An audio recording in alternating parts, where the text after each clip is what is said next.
NSIT निखारता है आपकी प्रतिभा को। NSIT, a place to imagine, invent and inspire. NSIT, अम्हारा, Bihta, Patna. नमस्कार, सिटी पोस्ट के इस खास पेशकश में आपका स्वागत है। मैं हूं श्रीकांत प्रत्युष।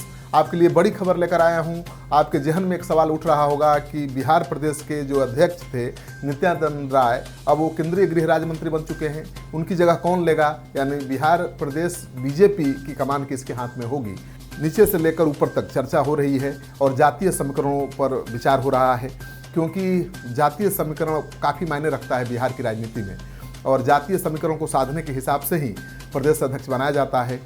नित्यानंद राय प्रदेश अध्यक्ष थे, उनके नेतृत्व में लोकसभा का चुनाव लड़ा गया, प्रचंड बहुमत मिला, अपार सफलता मिली एनडीए को और उसका इनाम भी उनको मिला है। केंद्रीय गृह राज्य मंत्री बन चुके हैं, अमित शाह के सबसे खास हो चुके हैं। तो अब माना जा रहा है कि यादव बिरादरी से कोई नया प्रदेश अध्यक्ष नहीं होगा, अगला प्रदेश अध्यक्ष किसी दूसरी जाति से हो सकता है। तो कौन कौन सी जाति के कौन कौन नेता हैं जो प्रदेश अध्यक्ष पद के रेस में सबसे आगे हैं, इस पर हम चर्चा करेंगे। सबसे पहले हम बता दें कि ब्राह्मण से दो दावेदार हैं। एक हैं गोपाल जी ठाकुर, जो दरभंगा से चुनाव जीते हैं, पहली बार लोकसभा चुनाव लड़े थे और अपार बहुमत से जीते हैं। तो उनका नाम भी चल रहा है, क्योंकि बीजेपी चाहती है कि मिथिलांचल पर कब्जा किया जाए। तो मिथिलांचल पर कब्जा करने की रणनीति के तहत गोपाल जी ठाकुर का नाम चर्चा में है और हो सकता है कि वो प्रदेश अध्यक्ष बन जाएं। लेकिन दूसरा नाम भी है, वो भी काफ़ी दमदार है, वो है मिथिलेश तिवारी का। मिथिलेश तिवारी भी गोपाल जी ठाकुर की तरह प्रदेश उपाध्यक्ष के पद पर हैं। हालांकि गोपाल जी ठाकुर अब सांसद बन चुके हैं, मिथिलेश तिवारी विधायक हैं, लेकिन पार्टी के जो पद हैं उसमें दोनों का पद बराबर है, दोनों का कद बराबर है, दोनों प्रदेश उपाध्यक्ष के पद पर हैं। लेकिन मिथिलेश तिवारी ज़्यादा आगे इसलिए दिख रहे हैं कि लोकसभा चुनाव में प्रधानमंत्री के चुनावी सभाओं का कोऑर्डिनेशन का काम वही दिख रहे थे। यानी प्रधानमंत्री ने उन पर भरोसा जताया है या अमित शाह ने उन पर भरोसा जताया है और प्रधानमंत्री के चुनावी सभाओं के तैयारी, उसके कोऑर्डिनेशन का काम उनको सौंपा गया है। तो चर्चा है कि उन पर अमित शाह और मोदी मेहरबान हो सकते हैं और उनके हाथ में बीजेपी प्रदेश की कमान सौंपी जा सकती है।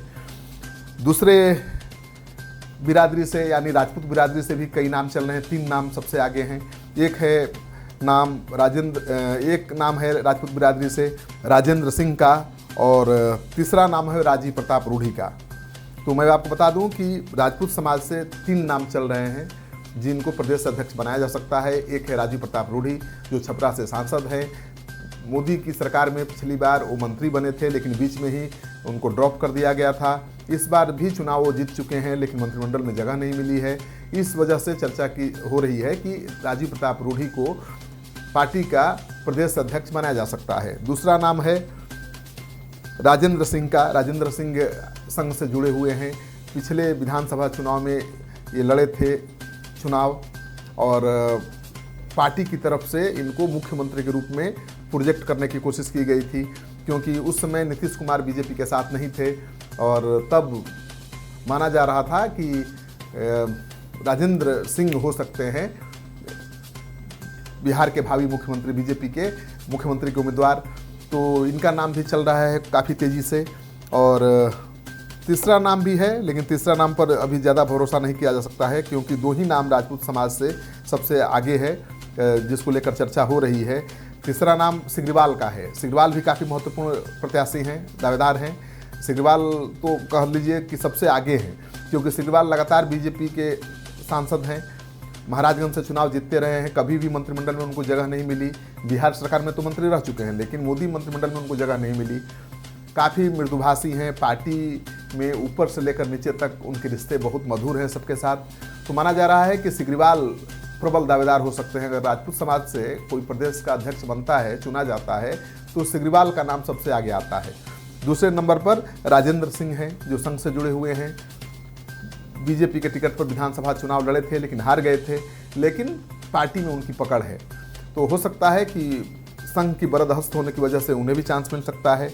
और तीसरा राजपूत उम्मीदवार हम बता ही चुके हैं आपको कि राजीव प्रताप रूढ़ी हैं। राजीव प्रताप रूढ़ी को मौका मिल सकता है। राजीव प्रताप रूढ़ी छपरा से चुनाव जीते हैं, पिछली बार भी मोदी सरकार में मंत्री थे, बीच में ड्रॉप कर दिया गया था, लेकिन इसके बाद उनको चांस नहीं मिला है मंत्रालय में, कोई कैबिनेट में जगह नहीं मिली है, तो हो सकता है कि बीजेपी उनको भी प्रदेश अध्यक्ष बनाने पर सोच सकती है। लेकिन सबसे ज़्यादा संभावना ओबीसी से किसी को प्रदेश अध्यक्ष बनाए जाने की है। राजपूत समाज की भागीदारी कैबिनेट में है और राजपूत समाज बीजेपी के साथ है। उसी तरह से ब्राह्मणों को भी मोदी कैबिनेट में जगह मिली है, इसलिए ब्राह्मणों में भी कोई नाराज़गी नहीं है। ओबीसी में बनिया समाज हमेशा बीजेपी के साथ रहा है, मजबूती के साथ रहा है। परिस्थिति चाहे अनुकूल हो प्रतिकूल हो, बनिया समाज बीजेपी के साथ रहा है। तो ओबीसी से बनिया समाज का नेता प्रदेश अध्यक्ष बन सकता है। और सबसे आगे नाम है इसमें राजेंद्र गुप्ता का, और दूसरे नंबर पर हैं संजय जायसवाल जो बेतिया के सांसद हैं। दोनों पार्टी के प्रदेश उपाध्यक्ष पद पर हैं, लेकिन राजेंद्र गुप्ता की पहुंच पार्टी के नीचे से लेकर ऊपर तक के नेताओं तक है। काफ़ी राजनीति की समझ है उनमें और काफ़ी तेज तरार माने जाते हैं। सुशील मोदी के भी काफ़ी करीबी माने जाते हैं और पार्टी में उनके नाम पर कोई विरोध नहीं है। तो अगर ओबीसी से अगर कोई प्रदेश अध्यक्ष बनता है तो उसमें राजेंद्र गुप्ता का सबसे नाम आगे है। तो राजेंद्र गुप्ता बन सकते हैं बिहार बीजेपी के नए प्रदेश अध्यक्ष। आज की खबर में बस इतना ही। आप भी इंतजार करिए, हम भी इंतजार करते हैं कि कौन बनता है, क्योंकि नाम तो 8-9 चल रहे हैं।